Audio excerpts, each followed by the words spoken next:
How's it going? It's Colin here from BandApp. Long time no see. Hope everyone's keeping well.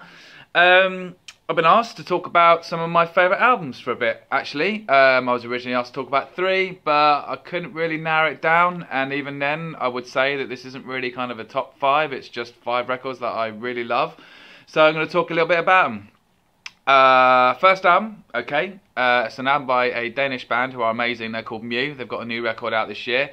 And the album's called No More Stories, which is just a very eclectic mix of really cool music and melodies. It's incredibly well produced for a start, but there's just something about it that really resonates with me. It's another one of those albums that you can kind of listen to, and there's all loads of little bits that kind of crop up here and there, and you know, it kind of gets better with repeated listens, so to speak. Normally when people first listen to it, it's a little bit kind of whoa, but it's not particularly heavy in a great, you know, in a really good way. It's just really melodic. The singer Jonas has got a quite unique voice. It's quite high pitched, but it works really, really well, and I enjoy what they do. So yeah, that's one. Next one, I suppose, Clutch, Elephant Riders. What a record! I love Clutch. Basically, they're just so good. It's kind of quite heavy blues rock. Neil Fallon's just got one of the best voices ever for rock music. It's so good.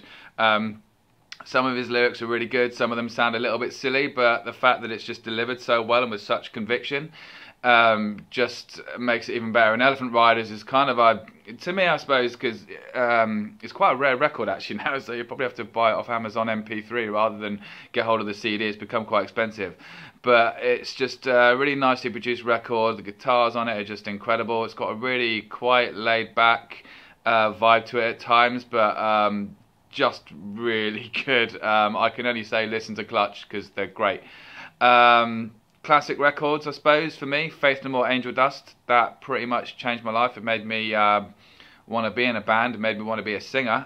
Mike Patton, I'm sure a lot of people will say the same thing about him. He's very influential because not only could he sing amazingly well, but he could also pull it off live, and he used to go mental on stage and still be really good. But Faith No More as a band are just incredible.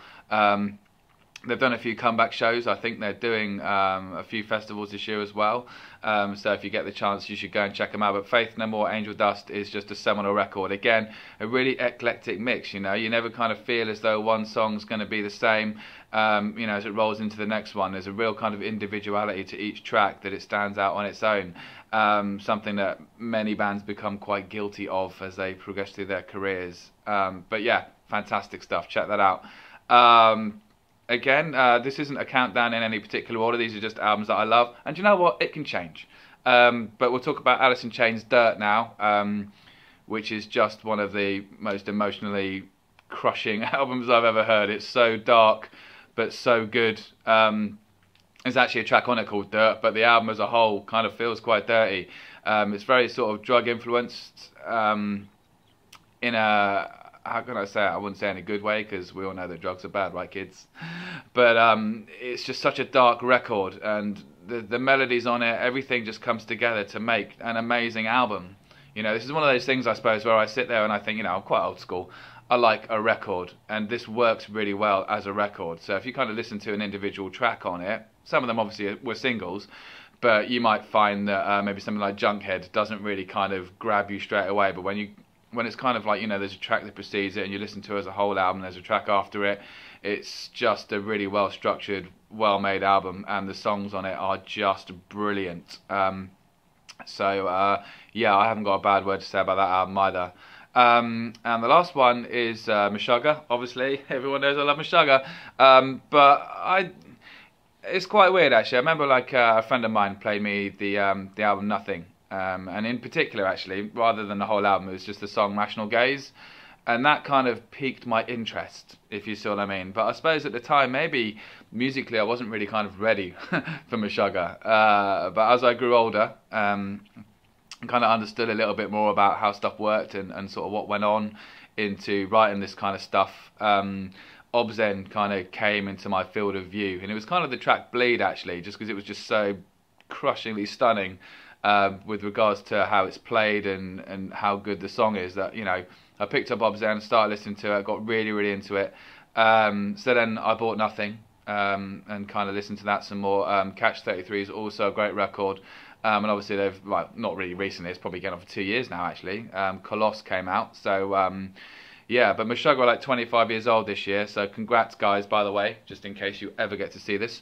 But Obscene was the album for me. Like I said, I'm not ashamed to say that I got into a band a little bit late, better late than never, as they say.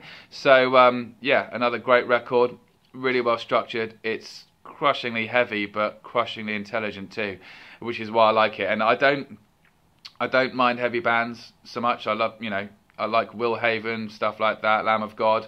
But there's not, you know, I don't really kind of get into other what they call gent bands, you know, kind of as what the kind of the subgenre is. It doesn't really kind of float my boat a great deal, because I just think Meshuggah do it better than anybody else, and I don't really feel the need to listen to anybody else. It's not to say that I don't think, it's not that I don't listen to other stuff like that, but I sit and listen to it and just think, it's not as good as Meshuggah. So, you know, but that's just me, you know. Other people will say other things about bands like Periphery and stuff like that. But, yeah, they're my top 5 albums and not my top 3. So, yeah, bye.